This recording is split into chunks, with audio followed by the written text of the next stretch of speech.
or north, all those velocities are going to change, man. That's where, that's where you get. That's where a pilot would never be able to land a plane, man, on something that's doing that, bro. And this is another thing where it's just such a small difference. No, it's not a small difference. It's fucking hundreds of miles an hour difference. In reference to what, though? 100 miles an hour in reference to what? Okay. If I take off from the North Pole, which is 0, and I fly to the equator, I got to make up 1,000 miles an hour. But let's talk about like in terms of an hour. I've been through. Dude, we gotta say new perspective 3 times. So I just said it once. So he's gonna be here in moments if we keep up this topic. And yeah, you're just gonna run into all kinds of problems if you're a pilot. You don't have to think about it. The Earth is stationary and flat, and you just fly over a stationary plane. You're not. All this fucking making up momentums and fucking shit is just garbage. No pilot ever does this, man. Not one. But we know the physics flat Earth, dude. Like in terms of Newtonian mechanics, regardless of if you believe the mechanism for how it's true, F equals ma, first, second, third laws of motion, conservation of momentum.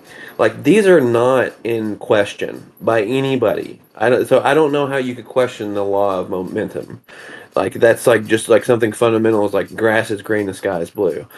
So, and all it takes is just a simple analysis. It wouldn't take that long. I could break it down for you, draw it out for you. I could break it down for you, got a graph in like 30 seconds. We could go through the math. It's like 2 lines. I could show you how to prove it in your kitchen. You could take a fish scale, spin it around. We could get F equals ma. We could get the centrifugal force from there, and we could get the laws of conservation of momentum from that example as well. Spinning a fish scale, seeing the forces it creates. So you can get all these things from very simple experiments, and then you extrapolate it to the globe, and all the physics holds up. So it might seem like, well, it seems a little crazy, but in terms of like laws of physics, we're not in dispute on like Newtonian mechanics. I don't believe. Like as far as I know, you guys, dude, I know some engineers that build bridges. The fucking shit works. Fuckers are awesome, man. Love that shit.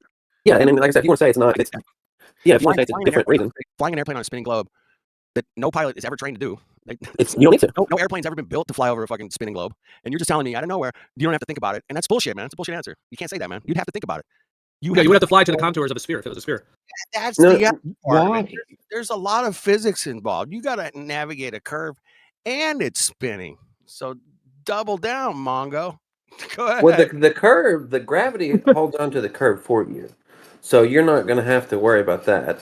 And in terms of an airplane, worry about the curve on a physical ball, on a physicality of a ball. I don't have to worry about a curve. What? Well, gravity is always pulling you down towards the ground, towards the center.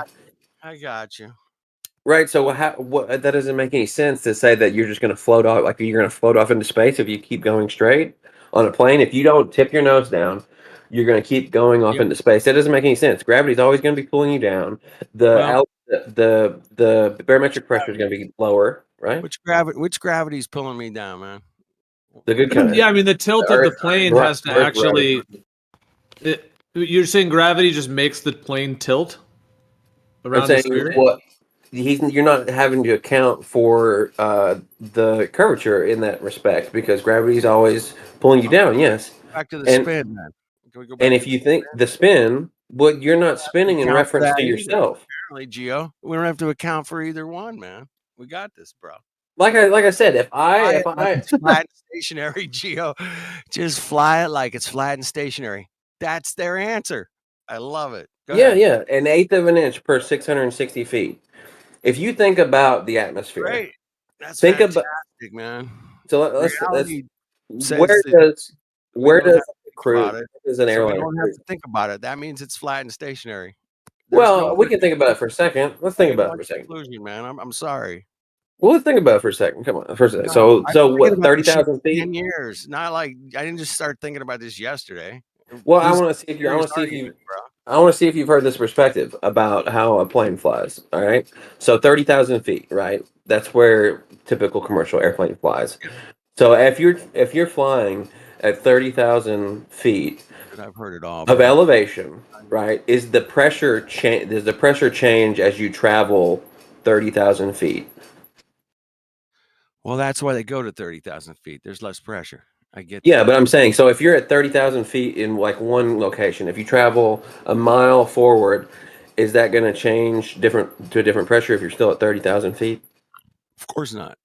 Okay, Unless you curve around a sphere, you'd have to curve though. If the whole thing was curving, you would have to not curving, then you would have to curve. So that line, that line that you trace out at 30,000 feet, that's going to be a line of constant pressure, right? And that's what is the relationship that the wings. That's the road to the wings, right? That's the road to the wings.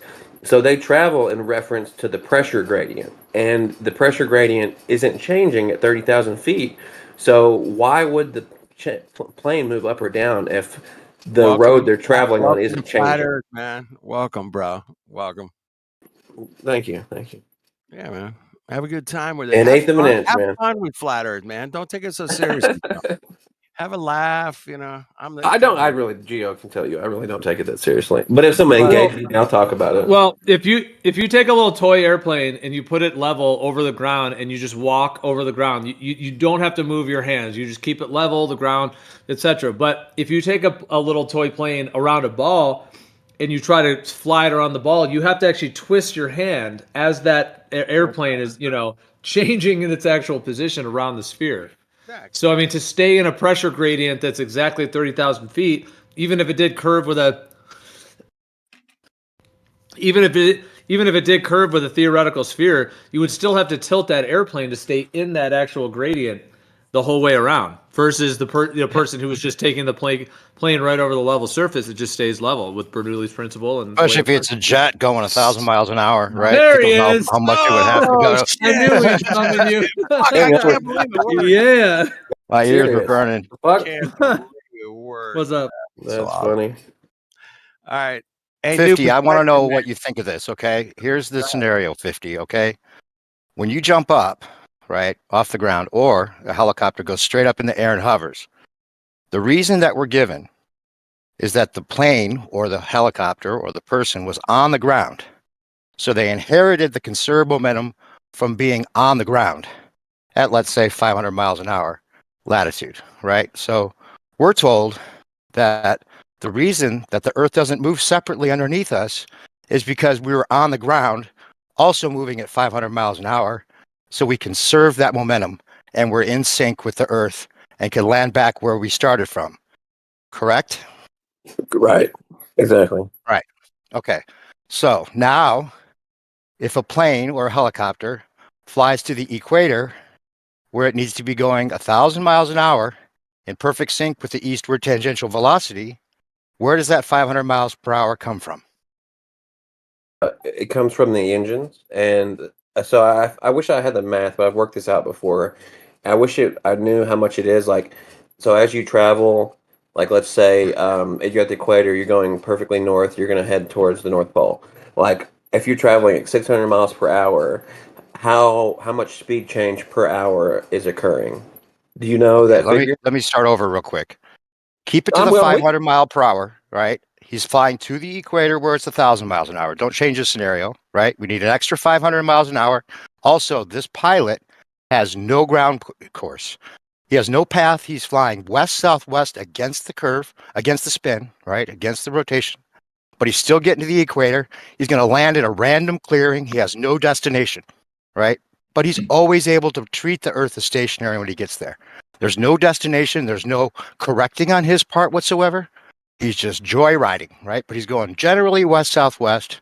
He's going to land in a clearing somewhere along that equator where he needs to be moving an extra 500 mile per hour eastward, which would be backwards at an angle, right? Okay. How is the atmosphere keeping the plane going exactly 1,000 miles an hour, even as the pilot were to do circles and slow down to land on the Earth, which he'll always treat as stationary, no matter what he has no destination, he has no path to correct for, but he's always going to be in sync with that 1,000 miles an hour. What is the force that does that when winds push the plane in every direction? Well, I mean, it would be the Coriolis force, but the winds are a factor as well. Wait, you're going Coriolis? Because you said engine. So instead of hidden in the winds, were you saying hidden in the engines? Well, Coriolis He's isn't going a to That's a real new Coriolis one. because I example. took the engines away. I took the engines away because I said there's no crowd, no path, and no destination. So he can't say The engines engines anymore. are He has to always go with there. Coriolis.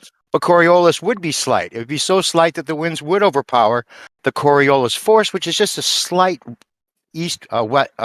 westward deviation that you would experience, which is actually the Sagnac effect, and it's not. It's so slight you wouldn't No, even notice it. It wouldn't We be do. enough to increase the speed of the Sagnac's plane for light. double. It It's wouldn't not double the for speed of the north-west. plane westward, right? Right. Eastward. That's an impossible scenario though, without engines. No, I didn't say without engines. I It's said a I new took perspective. your excuse. I don't butt in. Let me talk to 50, please. Just shut up for a minute, please. 50 and I are going back and forth. 50. So I didn't say the plane has no engines. I said you can't use the excuse of the engines with him correcting for a path. If he's just going generally west-southwest, not even following a path, going to a place where he's just finding a clearing that's just a random destination, but it's going to be going 1,000 miles an hour. He wasn't correcting for anything, right? So you have to imagine the atmosphere carrying the plane twice as fast as where he started from, eastward, backwards at an angle, as he's landing and slowing down, but still being carried 500 miles per hour more than where he started from, backwards and sideways, so consistently, in fact, What's that he the just difference treats the here? Earth as stationary. So you're talking about going from the North Pole to the South Pole. If you're talking about a I 500. said 500 mile per hour latitude, Okay, right? so halfway He's going between. to so halfway in between, and he's going to 1,000 miles an hour, where he has to be in such perfect sync with the eastward rotation, even if it's backwards, that Why he are you can saying just he has treat to the be in Earth as perfect stationary. sync with it? Because he's going to That's how treat the Earth as stationary when he lands. He never treats it as anything but stationary. If it was moving and he had to account for moving as he's landing, he would crash. But he's not in perfect sync with it if he's traveling faster than the rotation and in a different angle. Well, is that possible? If that Yeah. were possible, we could just show the Earth rotating. We could just put a camera out the window and say, hey, look, my plane is not in sync with an eastward rotation of the Earth. There you go. Earth rotation, ground moving at a different speed than my plane is. There you go. Debate is over. But that never happens. You know why? Because the Earth is stationary. But that's the difference on a globe. That is one thing. When you wrap the surface of a ball around, like when you actually take the land and you put it around a ball, as you go further north, because of the way the sphere shrinks, it's like the actual speed of the Earth that's moving is different. Just like when you get to the North Pole, it's 0, and then at the equator it's 1,000 kind of thing. Whereas on a stationary Earth, that's just the sky. 0 and Like 0. the sky would be 0, yeah, but that doesn't really matter. That's just like the moving stars. But the ground is just stationary, as he's saying. There's nowhere you're not picking up an extra 500 miles an hour. That is true. The only way he could assume to treat it as stationary when it's going twice as fast when he gets there is if it's actually stationary. You can imagine the atmosphere carrying it, but the wind's blowing all directions. So you have to name the force, name the mechanism that accelerates the plane twice as fast eastward, even if it's flying against the rotation and there's winds going in all directions, and he's slowing down to land on the surface that's going twice as fast as the momentum he would have had from the Why are very you start. making it so complicated? It's not complicated. It's just twice as fast. Okay, I mean that would be a combination of Coriolis, Sagnac, and then you said no. Well, even though regardless of you're saying he doesn't have a destination, the engines are still propelling the plane, so they're absolutely still in play. So it'd be the wind, Sagnac, Coriolis engines, and then him using the Earth below him as a reference. So you're saying all of that adds up to the perfect amount so that Why do he'll you say be in perfect sync with 1,000 miles. He's going to treat the Earth as stationary. He has to be moving the exact same speed as the Earth to treat it as stationary. What are you talking? Why he's not Eastward. moving at the exact same speed? He's moving at like Because 500 he's going to miles treat an the hour. Earth as stationary. Dave, No. it's gonna The take speed. this guy- Wait. The speed forward has nothing to do with this, right? He's going there at maybe he only has a Cessna where he's going 100 miles an hour. It doesn't matter. He could circle around, do all kinds of circles. You have to imagine then that the atmosphere is carrying him backwards, sideways, as he's circling and slowing down to come to a land in some random clearing. You have to imagine the atmosphere is carrying him twice as fast eastward, even if it's backwards and he's landing in the opposite direction. Think about it, bro. It doesn't work. Dave, man, when you said a random clearing, it made me think of those drug runners used to land in the jungles. Sure. Or emergency. What about an emergency where they have no ground control? They have all their computer systems are down. They have to just fly wherever and find a place to land. It's never a problem. If the Earth were moving separately from the plane, which is what the globe says, there would be a problem. It has to be stationary if he's treating it stationary, no matter what he does. Every single pilot that's ever flown will treat the Earth as stationary. No matter what. No matter ground what. path necessary, no destination necessary. He can just fly west-southwest generally and always treat it as stationary. The only way that's possible is if it's actually stationary.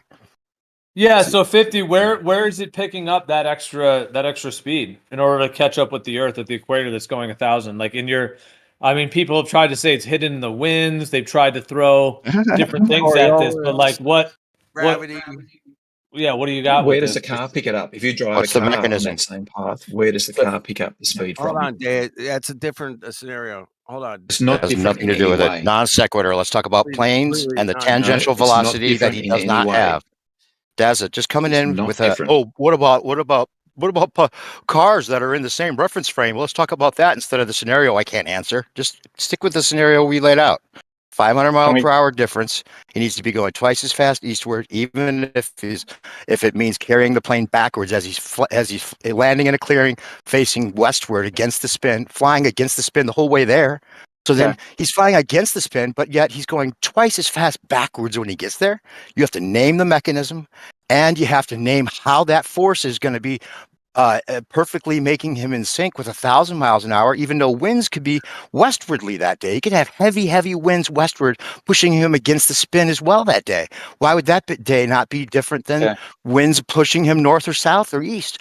There's going to be all these variables that would have to work out so perfectly for this plane to be going backwards and still slowing down to land in the opposite direction that you just got to think Backwards in reference to magic what? atmosphere. Dude, It's And you have to- backwards and- all in terms of magic. what? Well, You he's just gotta going to leave answer. in He's magic. going to answer. He's going to answer now, and he has to answer within 30 seconds, or else he loses the round. Go. No, There is no answer for this. Give him a Wait, break. but backwards in reference to what, though? I For don't 30 understand what you're saying. points. 30 points are To on the the table. Earth moving 1,000 miles an hour. All right, let's let someone respond. Go ahead. So I think I'd like to answer the question. Can I say Uh, something? Go ahead. All I'm doing right, some, go ahead, doing some B-Ball. math. Let's let B-Ball get in. Okay, Alright. I'm in queue. So the original thing was he's traveling from where? From 60 degrees north? It doesn't matter. Yeah. It's 500 That's- miles. that's 500 mile per hour Yeah. latitude. He's traveling west-southwest Yeah, against the that's spin the whole 60 degrees time. He's got to be moving backwards and sideways at an angle at 1,000 miles an hour to treat the Earth as stationary, even though he's got no destination to correct for. Okay, and can we he's respond, the Dave? atmosphere would have to just do it. Dave, you just keep Okay. saying the same thing, man. Like, Well, he's asking the All right, scenario. I just laid it let's out talk again. about this. All right, let's talk about this, right? So he's leaving from 60 degrees north, right? And he's traveling to the equator, right? So that would be roughly about 4,114 miles. So over that distance, right? At 60 degrees north, it's about the tangential speed at 60 degrees north is about 500 and something miles per hour, right? Let's say 515 miles per hour. So, and at the equator, it's what, 1,037 miles, right? So he needs to gain what, 500 something miles? Yeah, 500 eastward, miles per hour? directly So over eastward, that yeah. distance, he only needs to gain about 7 miles per hour. That's 7 miles per hour per mile. You think that's a lot? Yeah, I do. Yeah, per mile? Fuck yeah, it's a lot. It's twice as fast by the time he gets there. Only Twice as 7 fast miles is a per lot. hour. And the pilot is Per- not doing any correcting. He's just randomly going west-southwest. He's not correcting for anything. So there's no reason for him to be going So faster over eastward. In fact, he couldn't 4,000 because he'd be going miles. backwards. Hold on. Over 4,000 miles, he only needs to gain 7 miles per hour per each mile. That's Yeah, it's it. a lot. Not a lot. You can that's just a minimize it in your head, Mhm. but those pilots would have to be consciously doing that, and he would have to be correcting backwards if he's going against the spin west-southwest. Which he's never been trained to do ever. Just making it 1 mile in your head, just as like one rotation Well, per well, day, well, you have makes to- it seem minimal, but it's not. It's still well, 1,000 have miles an you ever hour worked out as the- opposed to I 500. literally just worked out the math for you. Have you ever done that? The math is just a kinematic solution in your head that means nothing to the Okay. dynamics of what's actually happening. You have to name the So you mechanism didn't- so that you actually didn't creates work this out the twice math. as fast eastward rotation match from the plane The plane's tangential velocity has to be eastward twice as fast, no matter how you add it up, no matter how you minimize it, no matter how you think about it, no matter what kinematic idea in your head mathematically makes sense. It has to be a force that does this consistently, so much so that the pilot can always assume to treat the Earth as stationary, and it would have to be perfect. There's no mechanism, and the wind's blowing all directions. There is a mechanism. How many flights every day thousands of flights every day that take into consideration of this spin and They do not ever. They would. Can I ask two questions? All right, let's let B-ball. Let's let B-ball respond. And B-ball, are you saying? Sorry, what was your math? You said 7 miles per hour per hour. Per mile. Per mile. Or per mile. Okay. 7 miles an hour per mile. All right, B-ball. What did you want to respond? Go ahead. Yeah. So what's the force? What's the mechanism? They don't have to account for that. Okay. What's it called? Oh, it's just 500 miles an hour difference. No big deal. Let's not forget. They don't have to account for that the flight the flight thing that they use is a globe anyway. The what's it called? ForeFlight. It's literally a globe. Yeah, Wait, but how does the plane pick up that rate though? But how does the plane? Are you saying it picks it up just through mechanism, through the winds, through the engines, through Coriolis? Like, do you have any? Just by flying over. Well, you could actually ask an actual pilot. You know, I'm not a pilot, and I just did this myself. So, so you don't have answers. If you ask an actual pilot, they'll tell you they don't have to account for the curvature of the Earth. Yeah. And that's because the Earth is stationary. That's why they don't have to. The only way they wouldn't have to is if the Earth is actually stationary, bro. No, they'll say they treat it stationary. Let's hold on. Let's dive into this a little more. What about flights in the southern hemisphere? Let's talk about those distances in the southern hemisphere. If we want to talk about Coriolis, let's address. No, you just want to change the subject because you have no answer to my question. Well, we can can I just hold on, B-ball?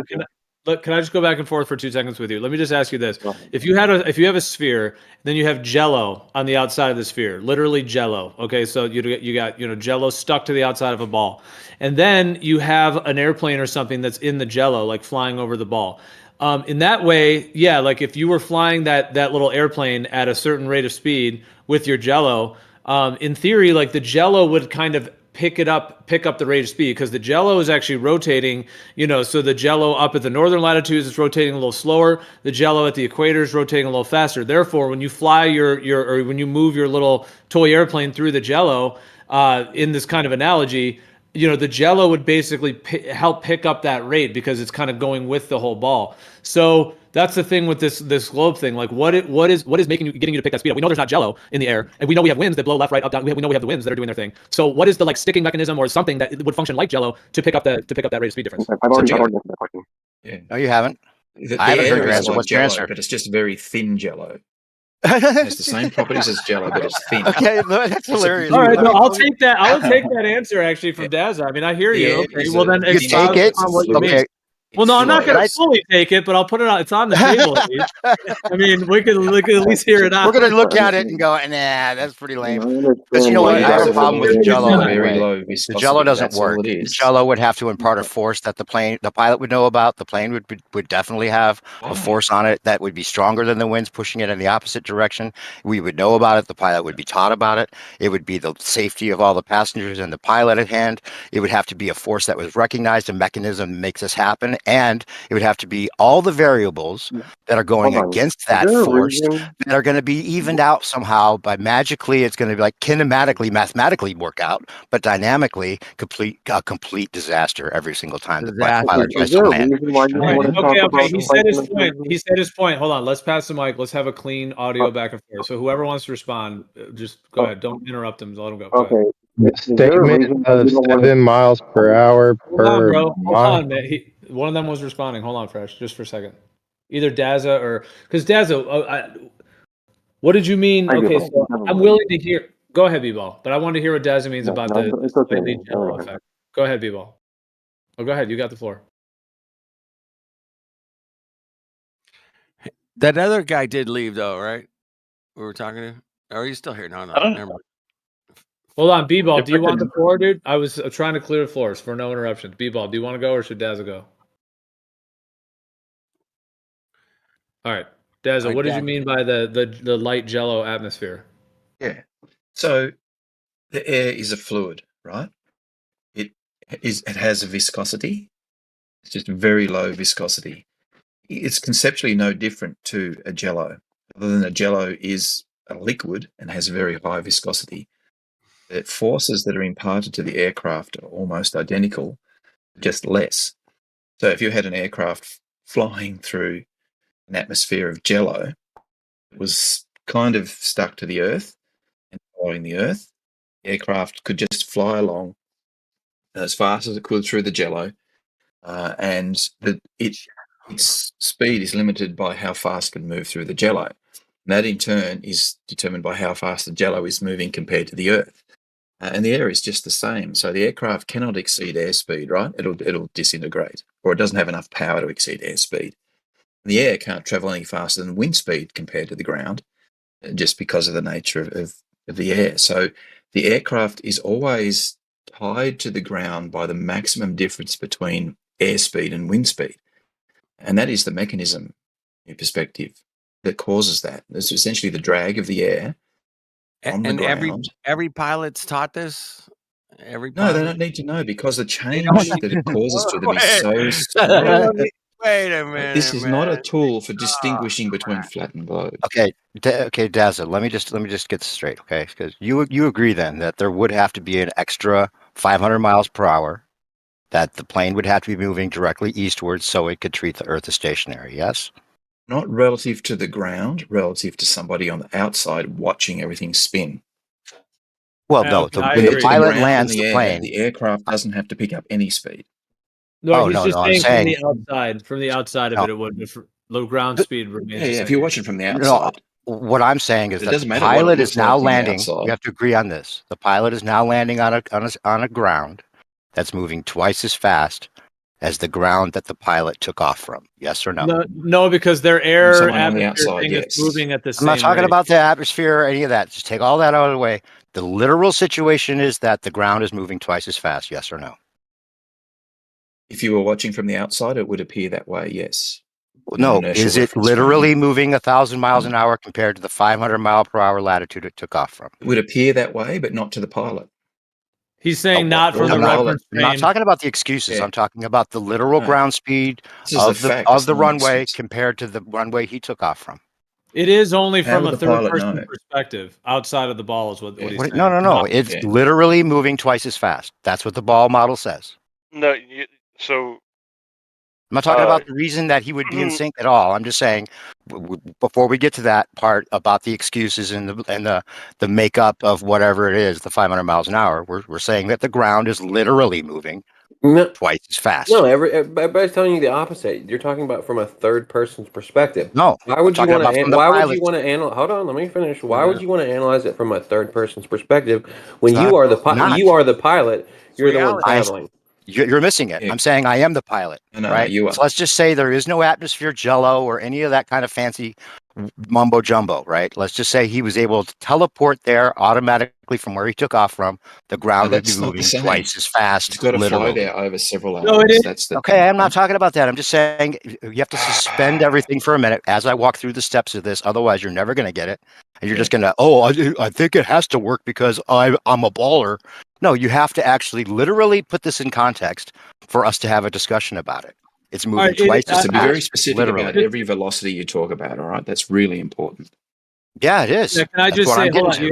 Let me just get in for a sec. Okay, so it's like it is moving at a faster ground rate, but the thing is, on their globe model, like especially what Daz was saying, like trying to say it's like the atmosphere works like a light jello kind of things. That's why I brought up the jello. You would need something like that. And so he's now trying to say that essentially, if there was jello, let's say, because if he's trying to put forth a theory that the atmosphere works like jello, he has to back that basically. But in terms of if it was actually jello, it's like I was saying before, like the speed of the airplane, there may be an effect on the engines, like being able to maintain that. But I guess it's like if there was jello, then that would be pushing you along at the same rate as the increase of the ground speed. Like, so the 500 to 1,000 it's like the atmosphere is also going from 500 to 1,000 together, therefore, but there still does have to be something there. But, the jello Gio, would be doing it in that case. Gio, real quick, but New if you don't mind, perspective. let Daza answer. Let Daza and I go back and forth for a minute. But when you said No. Jello, first of all, I was gonna bring up right away when you said Jello, but they were gonna go. The Jello wouldn't work either, right? The Jello concept would not work dynamically, right? Because you would have a force of Jello pushing the plane backwards. Then you have to compare the Jello to the actual winds, right? Which are the same thing. It's just air pushing the plane in all the different directions. You can't say Jello is pushing it backwards and then overcoming these winds that are pushing it the opposite direction just the right amount so that it's now 1,000 miles an hour rather than 900 miles an hour, 800. It could be going, whatever the Jello does, it's just a concept that somehow makes it feel better in your head, but it does not dynamically at all give any justification to how it would be 1,000 miles an hour perfectly backwards, eastward, when it's landing westward, going west-southwest towards the equator against the Jello the whole time. And then you have to say, okay, well, the Jello would have to push him back this many miles an hour compared to the winds pushing him in the opposite direction at a variable speeds in all different directions. All those variables would affect the amount the Jello would have on the plane. You can't just say the Jello trumps everything and says, oh, now it's a light Jello and we can just say it works. No, Jello doesn't work. It doesn't. If it was forcing the plane to do anything, the pilot would know that there's a force on the plane and he would detect that force, and it would be something he would be very well aware of for the safety of the pilot and the passengers. It's ridiculous. Okay. All right. Well, if you and Daz What don't is want to go that back and force? forth, if you and Daz don't want to go back and forth, I'll pull out, but or just for a sec, if you guys and if we can just let these guys go back and forth. But I'll just respond briefly. Yeah, actually, really more what I was talking about with the Jello would just be like an east to west kind of thing, where it would be the plane would have to be flying like west basically, and then the Jello would pick it up. That's more what I was referring to. But yeah, I hear what you're saying. If you're going against it, it's a whole thing. But go ahead, Daz, if you wanted to say how you're going to link that in. Yeah. So if we stick with the Jello for 2 seconds, right? So it's a new perspective. What does the pilot see when he's first taking off in the Jello? He sees the Jello providing resistance against him, right? And that's all he's really aware of. He doesn't Is he aware of know that? how Is there fast his Jello? grounds. Hey? Is there Jello that he's aware of pushing him backwards? No, all he's aware of is trying to move forward through the Jello, right? The Jello is slowing him down, so Let's he's got just to keep use it his to energy. air. Let's just keep it to Can you air. let me finish? Let me finish, right? Because the air and the Jello are essentially the same, just different amount of force that can be applied. Mm. So as he's flying through the Jello, all he's aware of is how much energy he's burning to move through the Jello, right? Everything else is irrelevant. He doesn't really know what his ground speed is. All he knows is that he's pushing through the Jello at a certain speed. If the Jello is slowly accelerating as he travels through it, so say he's got a really powerful plane and he's doing 100 miles an hour through the Jello, right? Full throttle. If the Jello is accelerating at like 1 kilometre an hour every 5 minutes, relative to something on the outside, all he knows is that he's pushing through the Jello as hard as he can. The fact that the Jello is dragging him backwards is not, it's like swimming against a current, right? You can swim against the current as hard as you like. You don't know whether you're going backwards or forwards compared to the land until you look at it. So the current could be speeding you up and pulling you backwards. You're just swimming along against the current. And it's not until you look at the shore that you realize you're in the rapids and going flat out. What about the It's a plane Jello traveling pushing him through in the the air. opposite? What about the Jello pushing him in the opposite direction of the Jello that you hope is Nobody going to make him knows an going in the opposite direction. What? How You said would the he Jello know? and the air are the same. Well, you got winds Because going in all all directions. he's feeling is pushing through the Jello or through the air, right? He doesn't No, know I'm not talking anything about what about he's feeling. I'm saying you have to say okay. We know the Jello goes in all directions. The Jello's the same as the air. The air goes in all directions, not just one Yeah, but direction. it's predominantly going with the Earth, isn't it? There's Yeah, only but wind speed, right? predominantly is an estimation word, right? You can't just say it's generally going this much Okay. faster, so he's going to be Yes. exactly in sync because of a general overall. You could have winds like westward winds going blazing, pushing him in the opposite direction the whole time. That's just the same as the Jello. Let's put some How hard is the numbers on Jello that then. overcoming those westward winds to make him 500 miles exactly faster when the Jello is not even claimed to be in sync? The Ball model says Let's that say- the air currents are all created by the atmosphere not being in sync. Just by that very fact, it would never make the plane in sync. So let's say he's traveling 500 miles an hour, 1,000 feet off the ground. The wind speed is 100 knots. No, not 100 knots is excessive. 20 knots in any direction, westward right? wind Be speed? random. Yeah, random, So right? if he's flying on the Be ground hot, and the faster westward or wind speed slower. is 20 knots, right? 20 knots compared to the ground. And he can't fly any faster than 500 knots because that's as fast as his engines will push him. So if he is flying as hard as he can into that 20-knot headwind, he will be only doing 520 knots compared to the ground. That's all he can ever do. If the air is slowly dragging him backwards and giving him an external speed as over time, then all well and good. But he never knows anything about anything other than his airspeed. Yeah, but you can't say all well and good. It has to be exactly 500 miles per hour faster. It could be heavier westward winds that day. Air, right? It could be heavier westward winds. The Jello could be moving in the opposite direction. In fact, if you look at the winds, if you look at the curls, or I'll post this thing. I mean, you have to think about all these curls of winds that are going all directions, right? And then you have to think, oh, that doesn't matter. This Jello is going to somehow erase the perfect amount that he's being pushed in the opposite direction and make it a perfect 500 miles an hour so that the pilot could just assume that it's stationary. Think of how ridiculous that is. Think about if that were even the case, that the pilot would say, okay, I'm putting all my faith in this Jello. I'm putting my full safety of all the passengers in my life in the hands of this Jello, overcoming the winds going in the opposite direction. The other Jello winds are going to push me the opposite direction. I hope that's not too harsh this day, because eastward Jello has got to make me in this perfect sync and erase it mathematically somehow so that it all works out for us to land without a moving surface. Insane, dude. Can I tap in for a second? I did some. Wait. I've had enough. Okay, so I just crunched.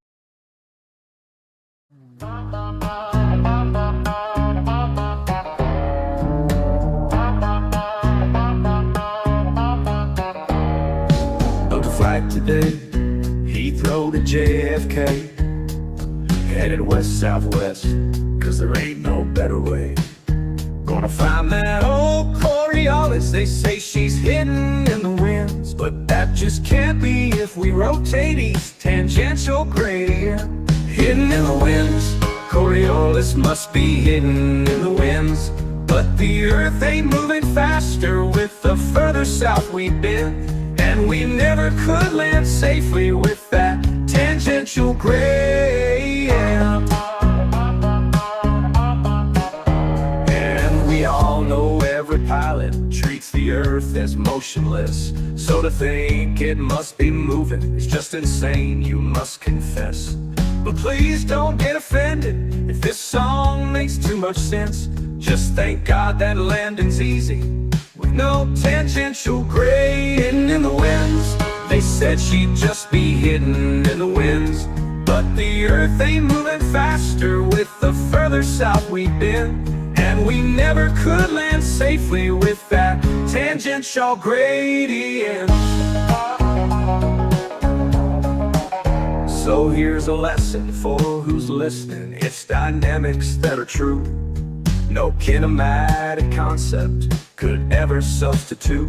So the next time you are flying, no matter where you go, don't worry about rotation, cause we ain't on no damn globe.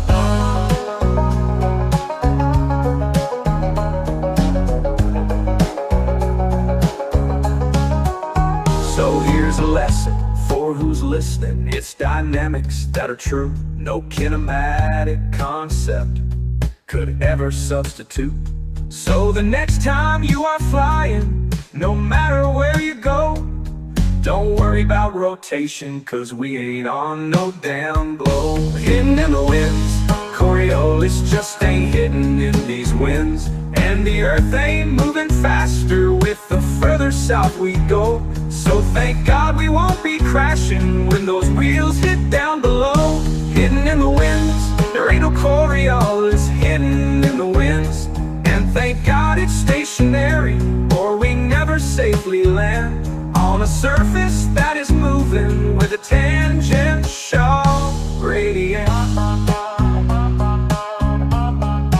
Yes, here's a lesson for who's listening. It's dynamics that are true. No kinematic concept could ever substitute.